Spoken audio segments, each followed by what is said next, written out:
Hi, I'm David Marsh, and welcome to Exploring the Human Journey.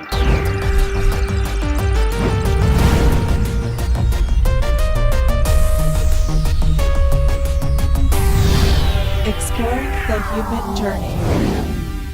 My special guest today is Shari Lee, author of Visions from Above, My Journey, My Destiny.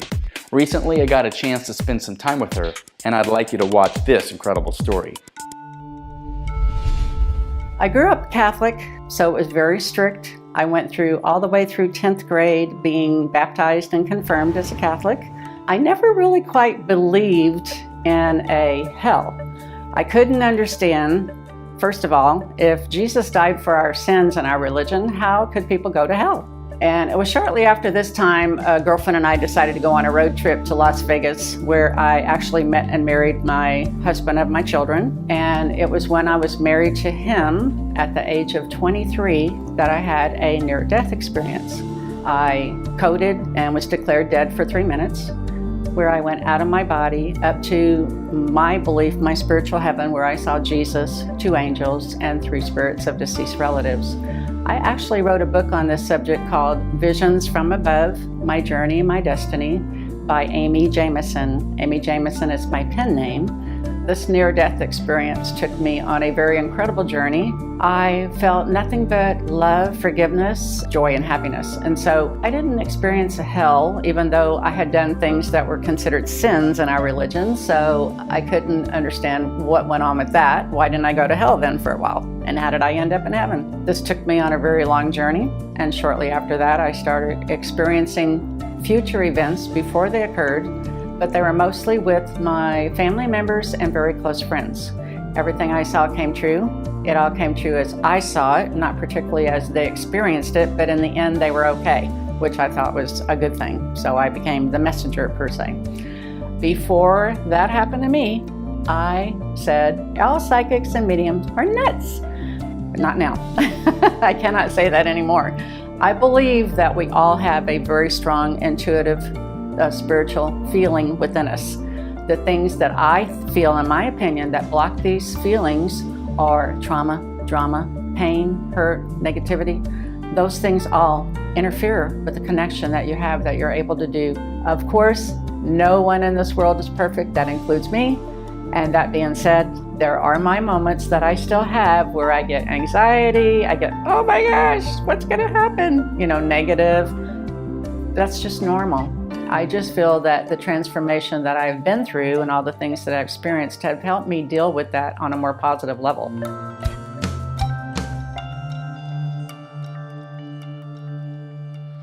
Awesome. Shari, thank you. Visions, having a vision about the future. You've written the book, Visions from Above.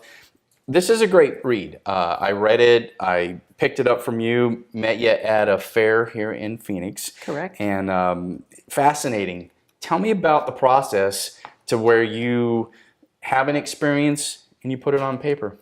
Okay, well, I had a near-death experience when I was 23 years old, where I was coded for 3 minutes dead, and I had an out-of-body trip to heaven, where I saw 2 angels, 3 spirits of deceased relatives, and Jesus, who was my version of my heaven and my Catholic upbringing. Now, that's super important to me, because near-death experience is kind of what released me from that confines of the religious narrative that I was given. You met Jesus, you met angels, which are kind of the Christian faith, and you said when you have a belief system, that's what you experience. Elaborate on that. Yes, in my opinion, after having visions before they occur for over 42 years and all of the different individuals that I've come across and talked to regarding that fact, I firmly believe, in my own opinion, that when you pass away, whatever you were taught to believe or not to believe as far as a religion or a belief is what I believe you will see in the afterlife. We all go to the afterlife. I don't particularly believe in a hell. I never was quite comfortable with that in the Catholic religion. And that brings so much fear to people. If God is merely a divine deity that rewards you for good behavior or punishes you for bad behavior, and you burn in conscious eternal torment, that makes this whole life experience a really sad, dismal process. And it's just a matter of like, oh, I can't wait to get out of here because this is where the fear and anxiety is, and I want to get to there. So you got to the other side, and you had an experience of whatever your belief system was, but you didn't feel like you were in danger. You didn't feel like you were judged. Tell me about that.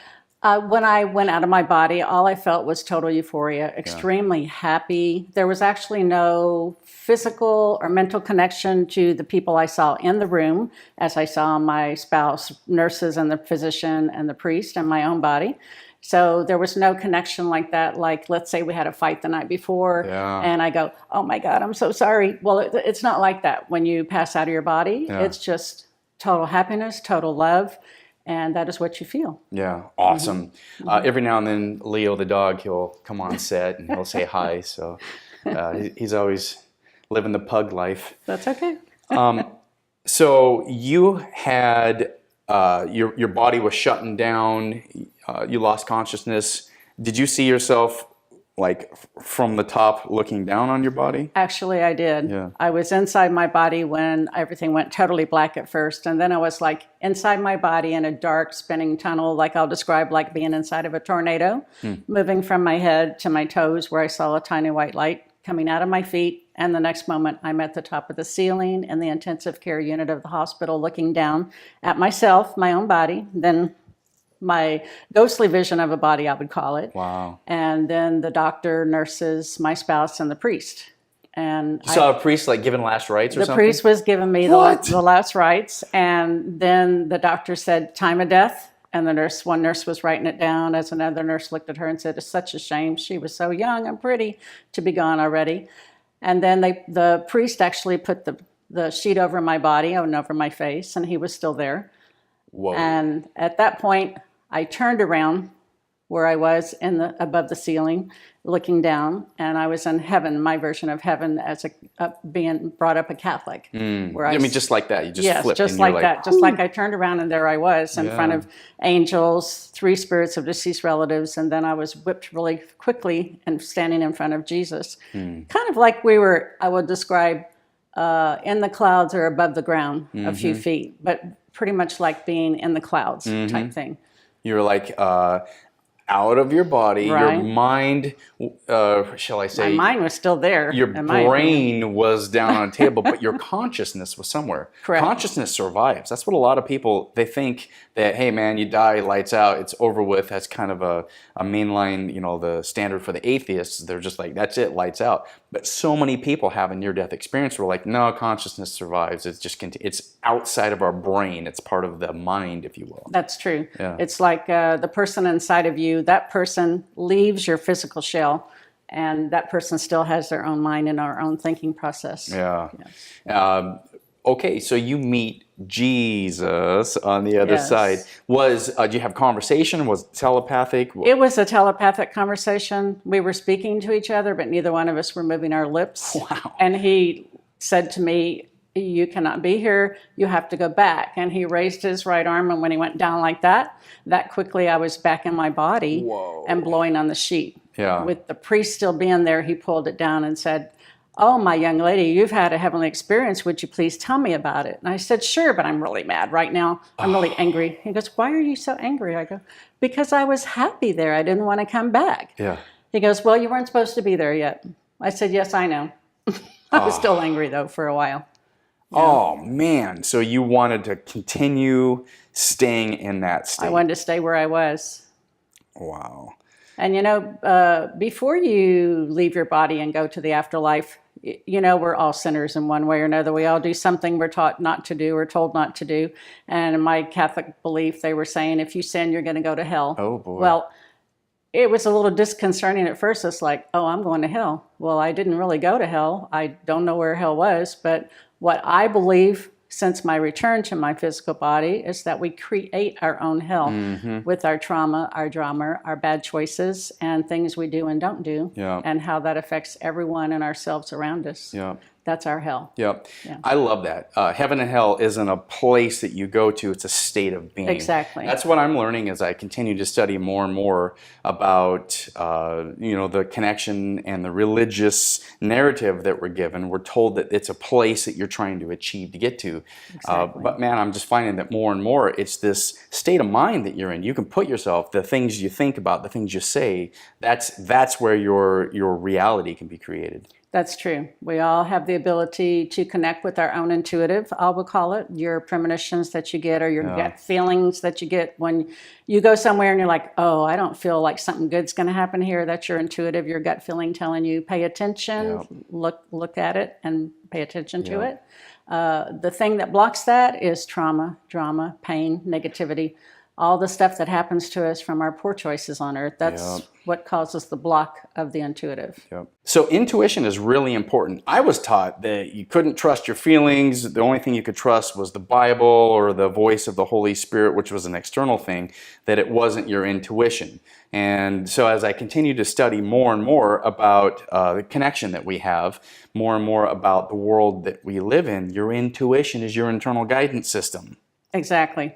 Your parents, your clergy, your peers, the politicians, they don't want you to follow your intuition, because if you did, you likely wouldn't vote for some of those politicians or do some of the things your parents want you to do that you really don't feel comfortable with. Like your life purpose, your destiny, your goal. They may want you to be a lawyer and you feel that's not it. I'm supposed to do something else. So always listen to your intuition first. My mom wanted me to be a doctor, and man, I got into school and I'm like, I don't know, you gotta be real smart, you gotta study. So I got a degree in biology. That was as close as I could get. And so I actually didn't do a whole lot in that field, because the intuition I had was to do something more in the creative works, the music or media. And so you kind of find your way through. But I can look back at times in my life where, I made a decision that was counter to what my intuition was telling me. We all do that. I feel we all do. And until you are able to let go of the past pain, trauma, and drama, it's going to be very difficult for you to follow your passion, because also most people are taught, let's get a job that makes the most money, regardless of whether it's your passion or not. Then a lot of people are unhappy. So I am a hypnotherapist and a master life coach and a non-denominational minister. So with that field and the content of my book, I help a lot of people find their passion and their life purpose, because many people just really don't know, and they don't know how to connect with it. Yeah, that is interesting. So I noticed that the book has your authorship as Amy Jamison. Tell me about that. Okay, well, when you have a contract with the publishing company, which is what I received before I wrote and published my book, you have to disclose to them, even if someone says, I'm going to sue you. My family and my very close friends are the content of this book. That's most of the people that I saw the visions for before they happen. And my sister and niece are two of the main characters, and they each said, I don't want you to write about my past life history, even though it really wasn't like that. It was like a movie trailer, beginning, little of the middle of the end. So they threatened to sue, even though I knew they didn't have the money and they really weren't going to. They just said it. I had to disclose that. So when I did, the publishing company said, okay, now no pictures of you, no real name of you. You need to come up with a makeup name. And my daughter, when she was little, her name is Jamie, but I used to call her my little Amy Jamie. And my son, I have a son, so I said Amy Jamison. That's how I came up with the name. Oh, nice. Yeah. Well, that's creative. Well, that's, I guess, a loophole, if you will, out of the legal stuff. But the content of the book is interesting. And so you talk about the premonitions, the visions that you have. When you're having that, if it's a dream or if you're in an awakened state, it's got to be frightening to see a horrible, tragic situation that could be on the horizon. How do you deal with that? Well, when I first returned to my body for the first 5 years, I first of all had to deal with a dark entity that was attached to my soul that I didn't know how I got there. Wow. Once I got rid of that, I immediately started having the visions of future things before they occurred. And to me, they're like nightmares, because they're kidnappings, stabbings, fires, all regarding family members and friends. So I just kept having them on a repetitive basis every night, until just one day I said, you know what, there's got to be something to this. How can I stop having them? What's happening? And I decided to go ahead and tell one of my family members what I saw. Of course, they all called me crazy and didn't believe me. Sure. Which is understandable when you haven't had that happen to you. Yep. And then anywhere from a day to 2 days to 2 months later, the visions would occur exactly as I saw them. Wow. Not necessarily as they experienced them, but as I saw them. Were you able to ward off danger through any of this? I feel like in the end, the reason I was seeing them was to tell them what I saw so that in the end they would be okay, because in the end they all were, except for a few deaths I did see. Those did happen just as I saw them. Yeah. Did that allow you to like prepare mentally or prepare, something due to the fact that that was going to happen? Oh, actually, yes. Especially the death of my daughter's fiance. She was engaged for 8 years, and one night during a sleep, I was awakened and shown his entire death. And I was shown him spinning in a circle in a car and a girl being in the passenger seat. He always drove my daughter's car, and she was in the passenger seat. I wasn't shown the girl's face, but I was shown that it runs into a tractor trailer rig and catches on fire, and it did exactly that. I felt like there's no way I could tell that boy or my daughter what I saw, because knowing them both, they would not leave each other's side. And if I told them, my daughter would not leave his side. She would be the one in the car with him. Wow. And in the end, it turned out to be another girl whose truck he borrowed. But I felt like that one was one I called the unspeakable vision. I could not tell that one. Yeah. Wow. That's incredible. So the experience that you have had through this, how has it transformed your journey? How has it made you different than before you had those visions? Okay. Well, growing up young, I always had a lot of intuitive. I had a lot of things I always felt were true that I was being told were different and not true. And I always had deja vus. In high school, I actually did a paper on Buddhism. I didn't know why. I was raised Catholic, but I really liked it. Yep. And after I had my near-death experience, well, before I had my near-death experience, actually, I was very negative and controlling and very loud and a yeller.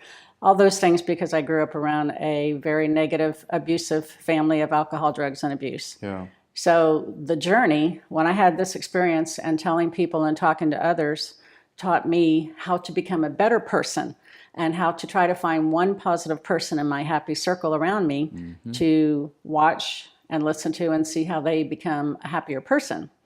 That led me to the school I went to, the Southwest Institute of Healing Arts College, where I took hypnotherapy, life coaching, spiritual studies, and received all the diplomas that I did with becoming a life coach and a hypnotherapist and a minister. Yeah. So that changed me, because when I started with life coaching, not only are you helping others, but you're helping yourself let go of past pain, hurt, and trauma and drama, which took a lot out of me, which thank goodness, because it took a lot of negative out of me. Yeah. And then I surrounded myself with happier people. Yeah. So that's how I transformed myself, which took for me at least 9 years. Wow. And it's a process. It's not something you start overnight. Exactly. That's so important. You can't help people if you've got such pain and you don't have any understanding, any reason. You're just bumping around in life. Hurt people, and you tend to lash out. You start to do that inner work.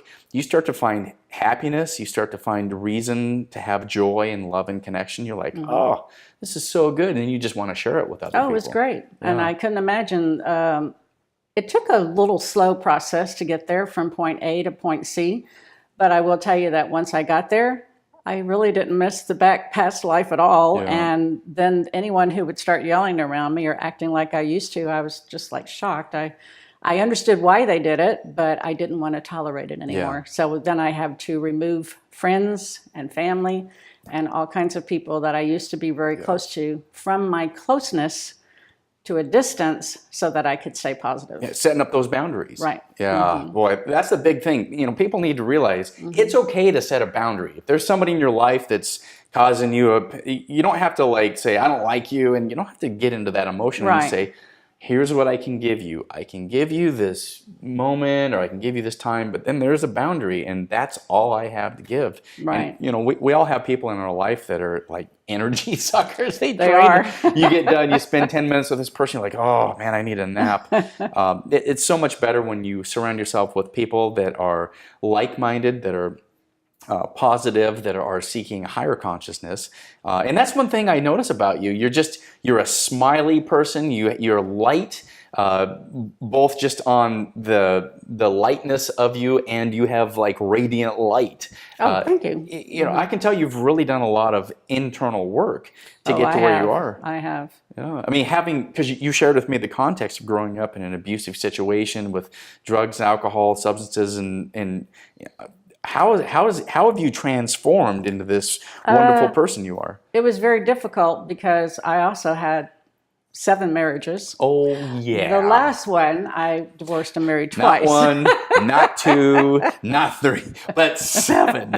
Being taught Catholic, we were taught not to divorce. So I know, even though I went through different things, I know that God and Jesus, my belief system, did not intend for me to be abused, hit, lied to, cheated on, or, any of those things. So once that happened, I didn't stay within the marriage for that reason. Mm-hmm. And I didn't understand for a long while, where did I fit in there? How come I kept saying, you're the problem, when I was also 50% of the equation? Oh, yeah. What, after a long while, took me to understand was, I had never been raised normal. I didn't know what normal was. I was subconsciously picking the stepdad who was alcoholic and abusive. So that was the version of the person I kept marrying until finally I realized, wait a minute, this is why it's happening. I was attracting them to me, and I was attracted to them until I realized, I need to change me first. Once I change me, I'll have a better outcome. Yeah, it's part of that journey. Right. You keep doing this cyclical thing. And right. I've heard so many places where I've heard that you keep going around that same mountain again and again until you figure out what it is. I don't know if that's your karmic journey, or if that's your soul contract, or what it is that you came here to have an experience and to grow through some lesson. And you just keep going through that. So people are like, I don't know why the same thing keeps happening.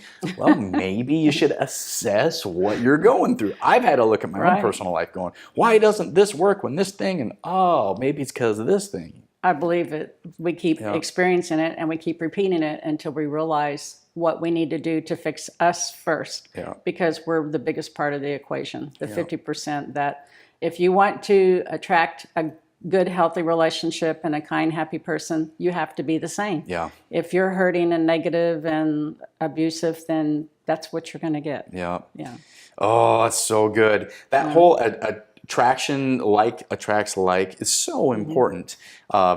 People, they forget that if you want to be a friend, go be friendly. They're just sitting around, nobody reaches out to me. Well, when was the last time you reached out and said, hi, my name's Dave, how are you doing? Oh, well, my name's Cherie, how are you doing? And you just start up a conversation. And then you begin to see there's commonalities, or sometimes there's not, and you're like, okay, good. And we're done. And you move on. Or you find somebody that's really interesting, you want to have more of a conversation, and that's why we're sitting here today. Right. So tell me about belief systems, because I imagine you run into a variety of different belief systems with people, because you do hypnotherapy, you do life coaching, you do the things where you're an energy worker, and you probably see a lot. How does a person's belief system shape their experience here?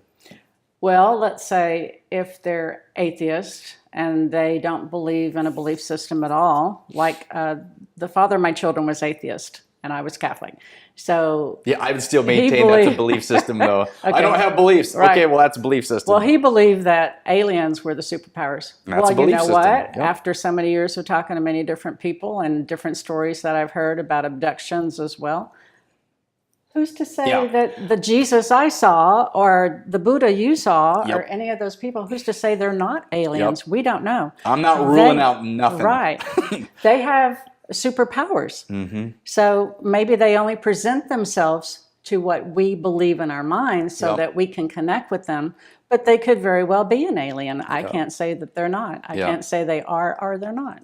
Yeah, I've watched enough Gaia TV and ancient aliens and civilizations before prehistoric times. I'm like, oh yeah, they think there's more going on here than what we were told. Exactly. So, yeah, I'm Yeah. And the number one person I think you have to have belief in before anyone is yourself. Right. So if you don't have it in yourself, it's going to be extremely difficult for you to have it in anyone or anything else. Yeah. Yeah. The quest that I had from my journey, given a religious construct, was to have certainty that I was safe, I was secure, I was superior, and I had the way, the truth, and the life. And if you accept Jesus like I did, then you're going to be okay, just like me. And I proselytized my wife. And I said, Gail, if you believe what I believe, then you'll be safe and secure. And this was when we were in college. And as soon as she said, okay, then I accept your belief system, it validated. I'm like, wow, if she believed, maybe it is real. It kind of validated. So that whole belief system and that quest for certainty was so important to a lot of people, specifically in that religious narrative, whether you're, one of the big three, the Islamic, the Jewish, the Christianity, Buddhism, Hindu, whatever that structure is, you want to have that certainty that you're going to be okay if you follow this code. And you were raised with that narrative in a Catholic sense? Catholic, yes. And we were taught the same way. If you believe like the Catholic religion, then that's the religion as we were taught. Unfortunately, that's where a lot of my negativity, anxiety, and bullying came from, besides my parent, was the fact that I was telling everyone that you're not Catholic, you don't believe right, you're going to hell. Even though I don't know where hell is and I didn't experience it, nor did I really believe in it, I was taught to tell others that, just like other religions are taught to tell people different things. Somebody somewhere told you this is the reality of truth, and at a young age you're like, oh, well, that's just the way it is. Exactly. So that's the only thing you're handed. Well, and when did you wake up? How old were you? Well, when I had my near-death experience at 23, after that, I came back extremely spiritual, knowing that I was grateful for the basic guidelines that were instilled in me through the Catholic religion, but there were many things within it that were not exactly true. And because you'd experienced it. I experienced it. And then I started going on a personal journey where I went to many other different churches of different religions. Tell me about that. Okay, well, the first one I walked into scared me to death because they were worshiping with snakes around their neck, and I didn't know who they were, what they were, and that scared me. I ran away. Another one I went into, I was in the front row, and then there were people who would go up front before the altar, and they would start gyrating and shaking and speaking in tongues. And I'm like, I didn't even know what they were doing. I didn't even know what tongues was at that point. I didn't hear that in my afterlife, but okay. I didn't know what was happening. The one thing I found about all of them is that someone believed in something. Can't really say it was right or wrong because I don't know either. Except when I came back and being very spiritual versus being more Catholic, I believe that we are all connected through the universe. Kind of like we're all energy, and we all have like a tiny thread that comes out of the top of our head that connects each and every one of us, but you can't see it. And that we are all super beings, just like the super being Jesus that I saw and spoke to. We have that same ability. So who's to say we're not aliens even? I mean, we don't really know. The theory is called, I think it's called panspermia, where they say that the DNA that's on this human DNA didn't come from here, and it was somehow genetically modified. So I don't know how it works, but I do know that when you frame it and that we're a super being or you're this spiritual being having this human experience, man, that feels really good. It does feel good. You've always been here. You're always going to be here. There is no such thing as time. That's merely a construct. And we're all connected. We're all part of this one energy force, the divine. We're all fractal parts of that. We're here to have an experience. That gives me such freedom and liberty to explore, to experience, to enjoy. Yeah, it's really great that we are to feel like that and to be like that. In the afterlife, there's really no time frame, meaning I was only there 3 minutes. That's how long I was actually there before I returned to my body. Clinically lights out 3 minutes. Wow, that's a long time. I felt like, to me, it was like years, months, I don't know. I mean, there's no time frame there. It just felt like forever I was there. and didn't want to leave there. Yeah. No, I've read that many, many times. Like I said, I've studied a lot of near-death experiences, and they're like, I don't know if I was there a year, a month, for eternity. And a lot of people have the feeling like that was their home, and they're like, oh, this is where I belonged. And then Earth was just like something they came to experience. Exactly. Do you have any feeling like that? Oh, I feel the same way. Like we started out in the afterlife and we were put in a body, or we signed up on a contract to experience certain things and chose the families we went into or the situations we went into. And we're not aware once we get in that physical body that we actually did that before we came into that body as a spirit into a baby being born per se. And so then I hear people say often, well, I wasn't supposed to do that. I'm like, well, really, how do we know if we were supposed to do that or not? Unless you go back and forth to the afterlife, I don't think you're going to really know. I think maybe I signed up for 7 marriages and 7 divorces. I don't know, but I'm like, that's kind of crazy. That twists your brain around a little bit, and you're like, oh, so I chose my parents? Because many people go, hey, it's not my fault. I didn't ask to be born. You go, actually, you did ask to be born. And not only did you ask to be born, you chose your parents, you chose when you were going to be born, you chose the place, you chose your astrological sign. You chose to be born at that place. And that is that's a different mindset. It is. What's also very confusing on the flip side of that statement is simply the choices we make, which are not the one we're supposed to make, maybe. Maybe those choices gave me those 7 marriages that I wasn't supposed to do. Maybe I wasn't supposed to do but one. I don't really know. But I don't quit. I'm not a quitter in anything, so I just kept trying, even though I kept making the same mistake until I realized why. I just kept trying. Yeah. That supposed to, the decision I'm supposed to make, that to me makes me feel like, oh, there's, I have to get it right. And that's almost, again, back to that fear-based construct.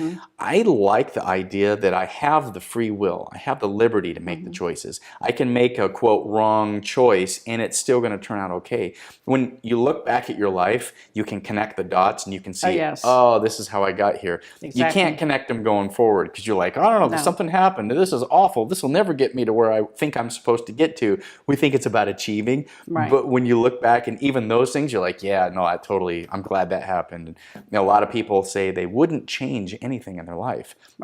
Even though they've had multiple relationships that didn't work out, or they've had business ventures that went into bankruptcy, or they've had, close loved ones that have died, or, whatever that is. All of those things make up who you are in your journey. That's true. You get to experience joy. You get to experience being depressed. You get to experience anger and bliss. You get it all. You get the human experience. That's what I'm so fired up about.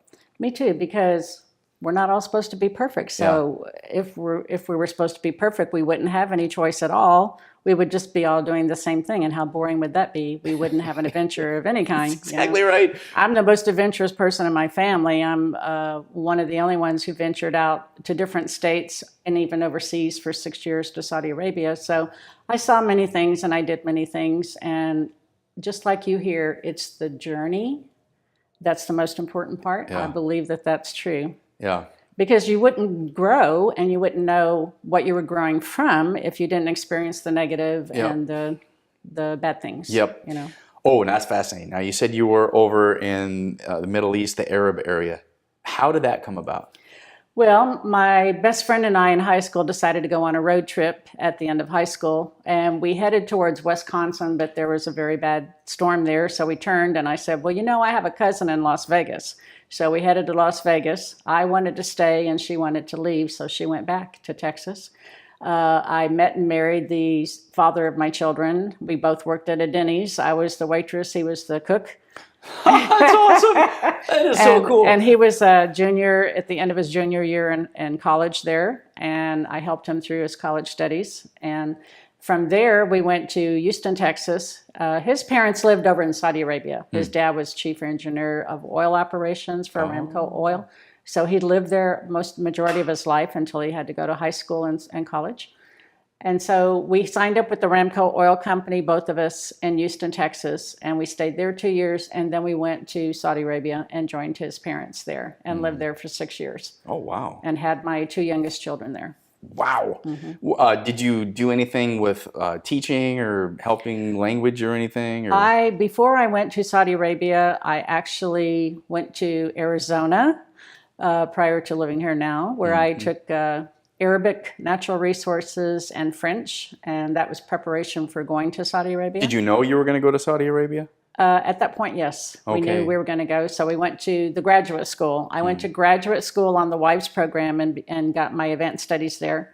Didn't go to college first, and then recently went to college over the last 2.5 years at Southwest Institute of Healing Arts in Tempe. Yeah. So I kind of did it backwards, everything. That's hilarious. Now, I love SWIHA. The folks that have been either faculty or students, I've met a lot of people. Everybody just seems to be radiant. It seems like a place of love. The connections that you make there are incredible. The stories that people have. How did you find your way to SWIHA? Okay, well, I was online on the internet at home, researching different book festivals to go to promote my book that I wrote about my near-death experience and visions. And the one day that I was researching, every window page I landed on, I saw the ad, SWIHA, SWIHA. I'm like, what is that? I didn't even know what it was. Yeah. I got discouraged and I turned it off. Then I sat down to watch TV. Well, lo and behold, the first commercial on the television set was SWIHA again. What? So, yes, I'm like, okay, I take that as a sign from above. Kind of getting the message. Right. You want me to call and find out what they are, which I did. And I went in and I signed up for a life coaching class first. And then I got addicted to the school because the people were so nice. You could be who you were. You weren't judged. You weren't ridiculed. You could have purple hair, green hair, blue hair. You could wear what you wanted, pretty much, shorts, pants, dresses, and be comfortable and go get your education there. So I signed up for hypnotherapy, took the full program. And then in one of my classes in life coaching, through what we call angel script writing, I was writing my own eulogy, which was one of our projects. What? Yes, I was writing my own eulogy. Whoa. And after one paragraph, I put the pen down. I'm like, I remember writing, but I don't know what I said. So I put the pen down and I looked and I read the paragraph and it said, "You will be a traveling spiritual minister." I'm like, no, I won't. Whoa. I was raised Catholic. I don't want to be a minister or a priest or priestess or anything like that. And it was actually every test I took in different classes from that point forward said sage, priestess, priest, minister. And then I signed up for the spiritual studies program. And I'll never forget the first hour of that class. I looked at the teacher, stood up, and before we went on break, and I said, I really don't think this is for me. Wow. How much more can you resist, right? I know. I talked myself into going back into the classroom and listening to what it was about. And then I became addicted to it. I liked what I was hearing because we were talking about meditation, mindfulness, Buddhism, Taoism, different belief systems, and I liked what I heard, so I wanted to learn more. Then I became a non-denominational spiritual minister. So it was the words that were hanging up with me: minister, priest. Being raised Catholic, I didn't like the association of those words. You had a story that was in your mind about what that meant. Right, and the teacher in life coaching said, let me ask you something. What did you do the majority of your life? I said, well, I was a dental assistant. Well, when you were a dental assistant, didn't you talk to the people in the chair before the dentist came in and make them feel comfortable? I said, yes, I did. He goes, well, you were ministering to them the whole time. You've been doing it all your life. Let's see. So when he explained it to me that way, I'm like, well, that's true. I'm going to be a different kind of minister. That's exactly what I'm going to do. Yeah. So I did. That is incredible. And I like that. You're a minister. Now, I grew up in that religious paradigm. They're like, you're a minister for the Lord wherever you are. But the truth is that your light shines wherever you are, and people are attracted to see the light. If you view the world as a dimly lit place and people are, asleep, when you see somebody that's awake and has a light, you want to find out more information about them. Exactly. And in the month of June this year, I was invited to give my first sermon, which I did, and it was at a Unitarian church in Glendale. And it went over so well that there were men and women afterwards who would come up to me and said, keep telling your story. Yeah. You're a storyteller version of a minister. You need to keep telling your story. Yeah. I said, thank you. I appreciate that. That's good. It's like validating that I you're was on the right path. actually able to speak about the afterlife and my near-death experience and visions. Yeah. So they found it very interesting. Oh, that is. Now, on your video vignette, I see the angel cards. How did you get into that? How did you, because if I just get a deck of cards and see something, like, oh, that's neat, that's interesting, but you feel it, like you're giving a message. Oh, Explain yes. that. Okay, so I had missed one of my business entrepreneurship classes because I had to go to Texas. My brother took ill. And when I returned and the teacher and I were walking down the hallway at school, I had just bought a deck of angel cards by Doreen Virtue from the bookstore there. And I placed them on my desk near my laptop, and she says, what are we going to do for the makeup today? What do you want to do? I go, I don't know. I haven't really thought about it. She goes, did I see a deck of angel cards on your desk? And I said, yes. She goes, okay, let's do a personal reading for me live on Facebook online, and that'll be your makeup. I go, okay. But I didn't know how to do it, and I didn't even have a chance to read what you were supposed to do. It was kind of like it just fell into place. I felt, okay, draw 3 cards, but before you do, tap on them, get the negative out.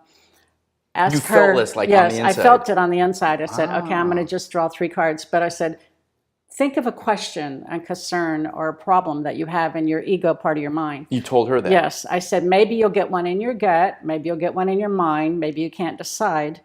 You're going to get an answer. I'm a messenger. I'm a medium. I'm a tool that the angels come through and give you the answer, because you're not going to tell me what your question, problem, or concern is.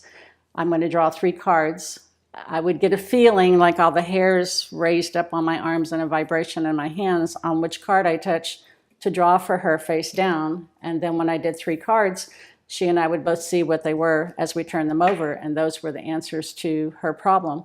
Wow. And it just took off after that. I mean, she said after we were done, she goes, oh my gosh, how you couldn't have known that. You don't know my question. I go, because it's not me answering you. It's the afterlife answering you, which I choose to say is the angels. It's a feeling that I had, a gut feeling that I had. And she goes, well, it was spot on. And then we had maybe 5 or more other people in the school watching us while we were doing it online. And they came online and said, pull one for me, pull one for me.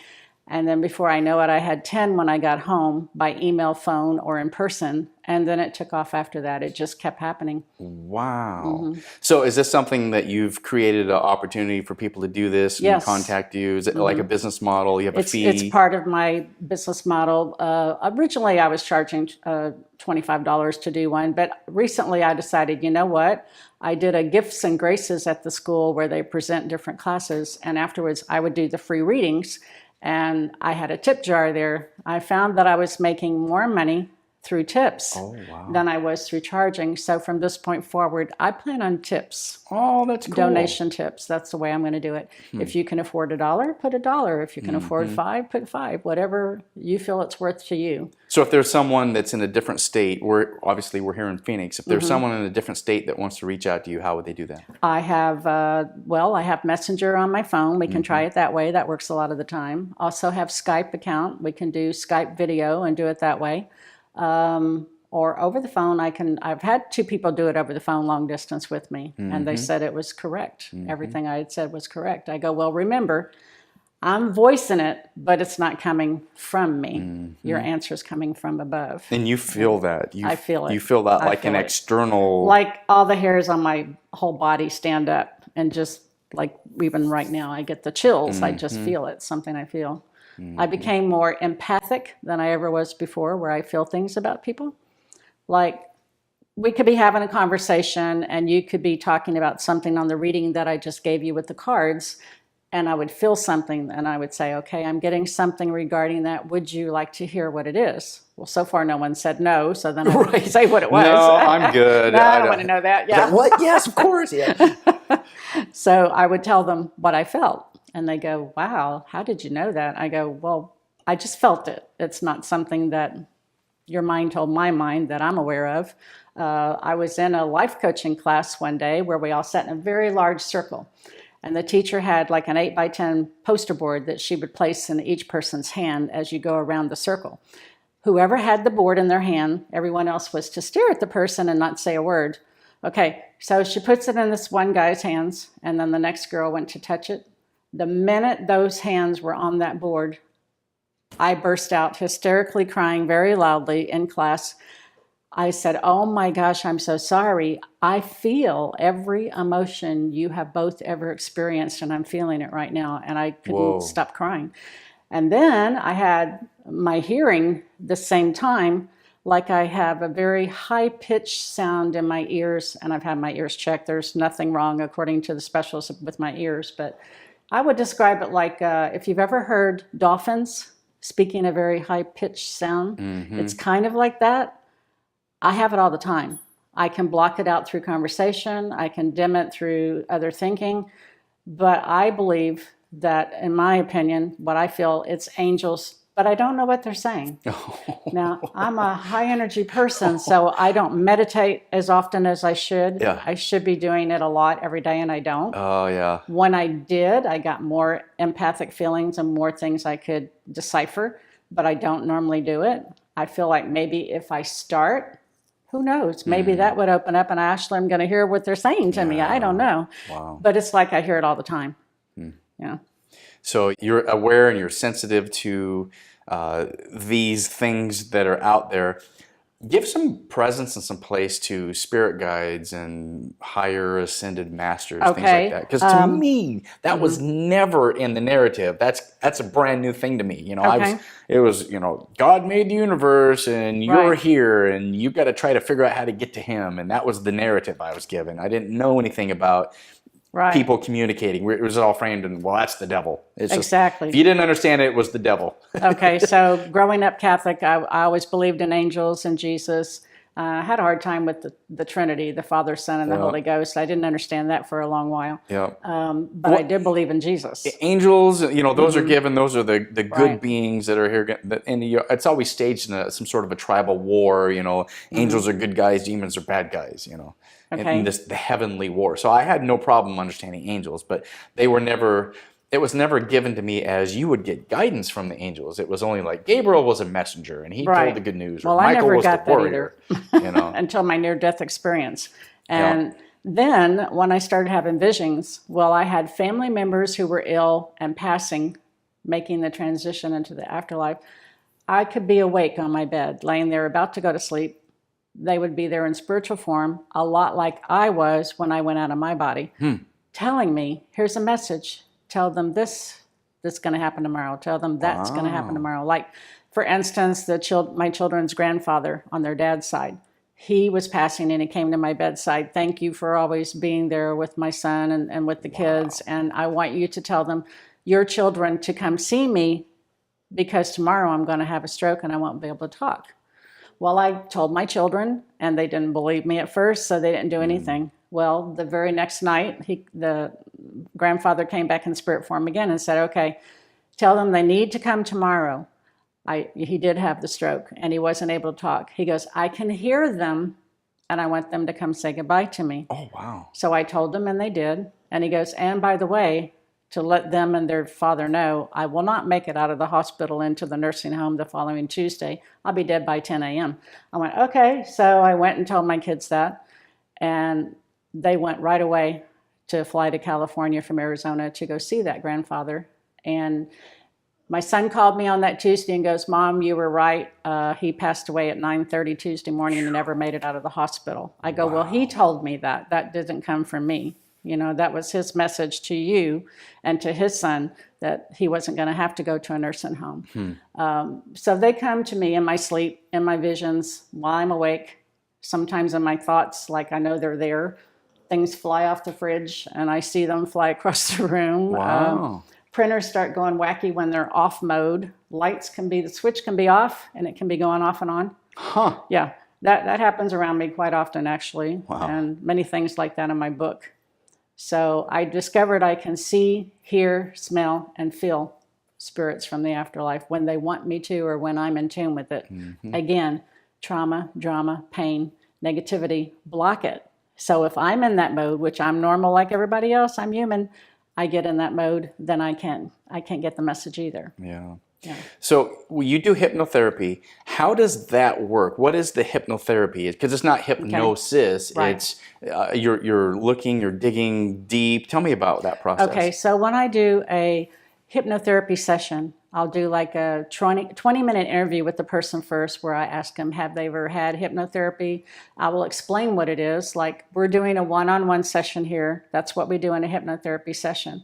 Only difference is I would have my piece of paper and my pen, and I would say, okay, where do you work? Are you happy at your job? Is that your passion? Most people, no. If you had no husband, no girlfriend, boyfriend, spouse, children, and all the money in the world, what did you dream of doing when you were little that you would want to do? I write that down. What do you want to do now that you don't do? I write that down. What do you do in your spare time? And where's your happy place in your mind? I take all those answers and I'll ask them, now describe how that would make you feel. Let's say your passion would be to be an airline pilot. Tell me how that would make you feel. All the words you tell me. And then I say, okay, hypnosis is simply guided imagery meditation. I'll ask you to relax and close your eyes and do deep breaths in and out. And as you're doing that and concentrating on that and the sound of my voice, I would talk very slow like this and very low, making you more comfortable and sleepy. And then I would incorporate my own script, and I would take you to your happy place. Then I would take you in a dreamlike state. Let's say I took your happy place is the beach. You're in a chair like the recliner at my apartment. You're going to fall asleep in the chair. You're going to find and feel shells from the ocean and pick them up. They're going to be your anchors for something that's going to make you trigger that memory of how you felt when you were in that state of mind, and bring them back with you into the room when I wake you up. But before I wake you up, I take you, let's say, on an airplane, and you're going to travel the world, and I'm going to explain how you're going to feel with all your own words and add some extra ones in there. It's going to make you feel awesome. You're wealthy, you're healthy, you're active. You can do anything. You've accomplished your dream. I throw all of that in my sessions so that I take you where you've always dreamed of going. And that's how I do it. Wow. Yeah. The imagery is really important. Yes. So the brain is going to be able to find a reality in that thing which it believes as being real. And so you're able to guide and help. I do that work with the words I use. Like, let's say when you're at the beach, if you're a type of person, I want to know that too before we end the interview. I'll say, to believe something, do you need to touch it, feel it, see it, or all of the above? That's very important that I get that answer. Let's say you're kinesthetic, you have to touch things to know they're real. Then when you're in the chair at the beach, you feel the coolness of the water. You so feel you're the reinforcing shells. the senses. I'm using the senses. And when you're visual, I'm using the colors and the shapes and the objects and the sounds. If you're a person who likes to hear, like the waterfalls and different things like that, I put all of it in there actually. Even if you're just visionary, I will incorporate all of it in there. I feel the experience is better. And the main goal of the hypnotherapy is relaxation. So that happened. I've never had one person that hasn't happened with. I will say, though, that people who are left brain minded, meaning they're more analytical, I will take a imaginary friend in the session with you. Your friend is here with you, and they've never had a hypnotherapy session, and you need to please show them how you do it, what you say, what you feel.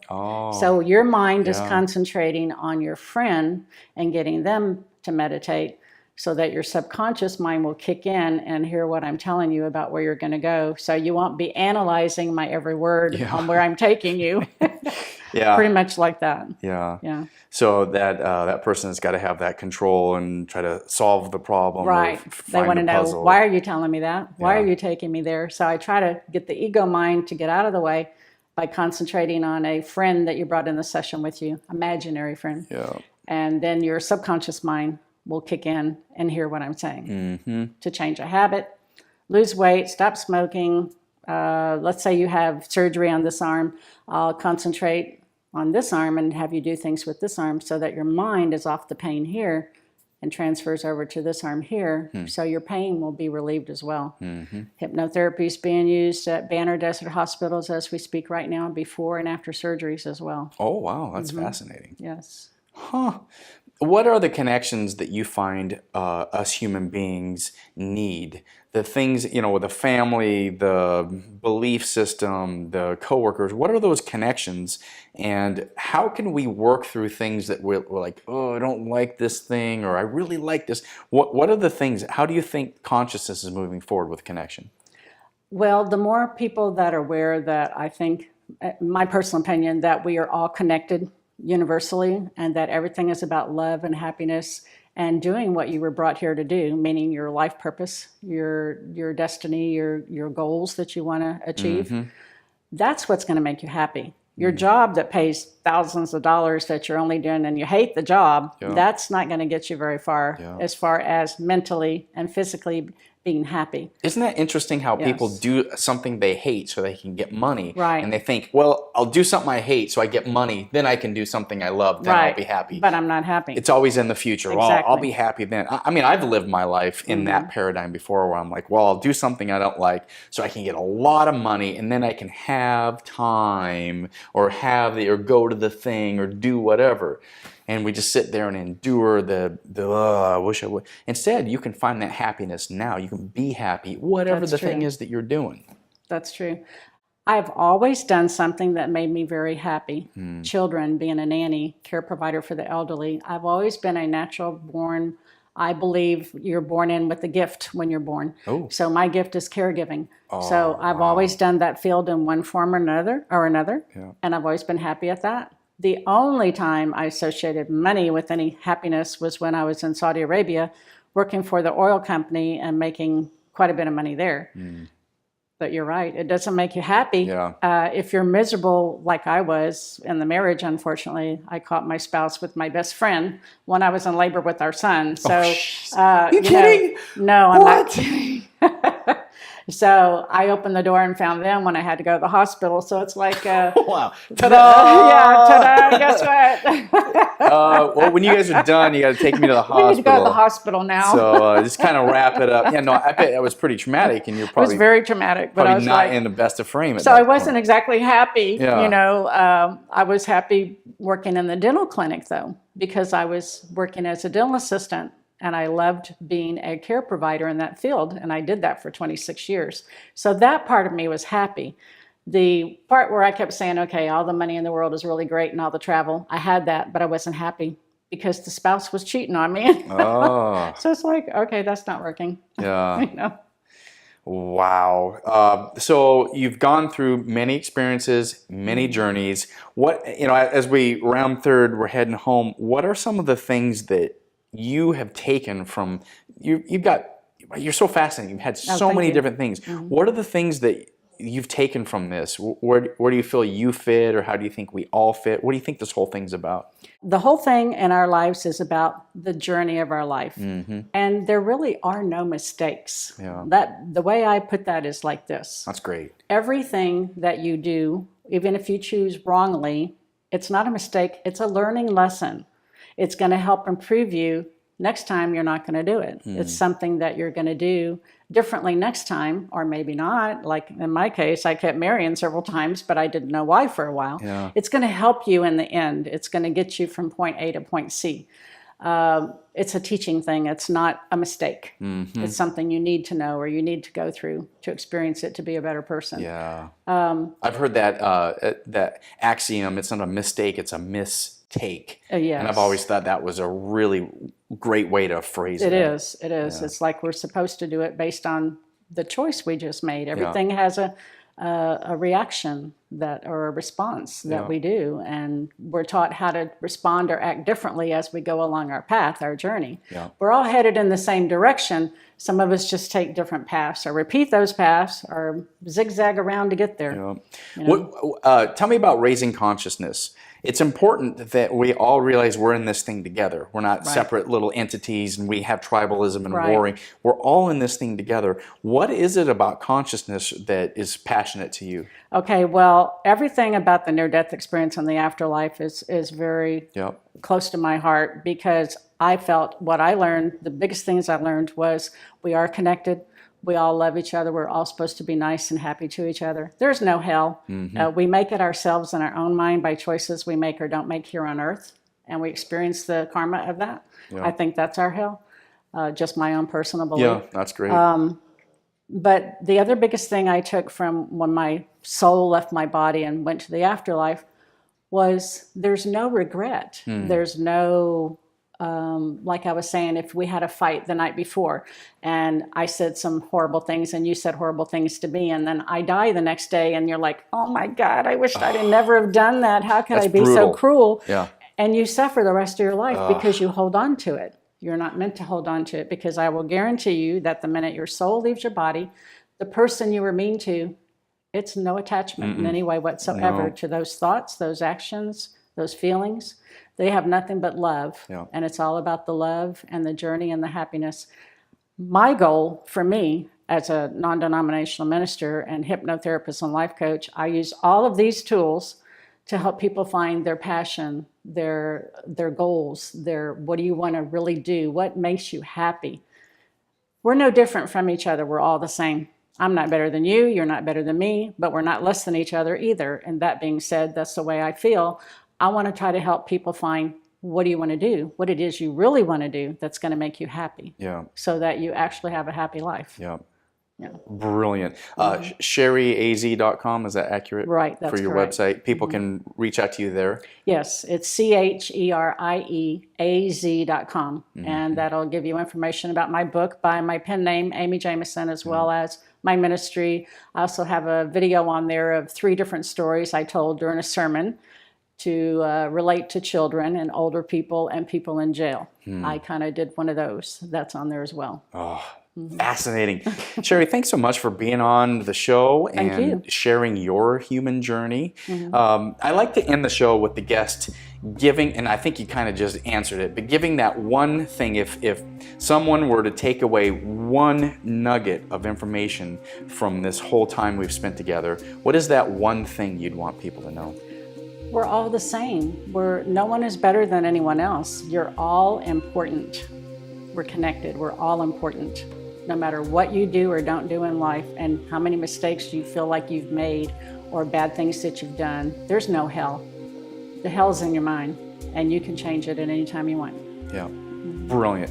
Cherie, you're awesome. Thank you. Cherie's book is great. I encourage you to pick up a copy of this, and I encourage you to interact with her. Find something that you can connect with her, whether you're on her website, whether you reach out to her personally. Take the time to get to know Shari Lee. She's an amazing person. Cherie, thanks so much for being on the show. I appreciate it. You're Thank awesome. you for having me.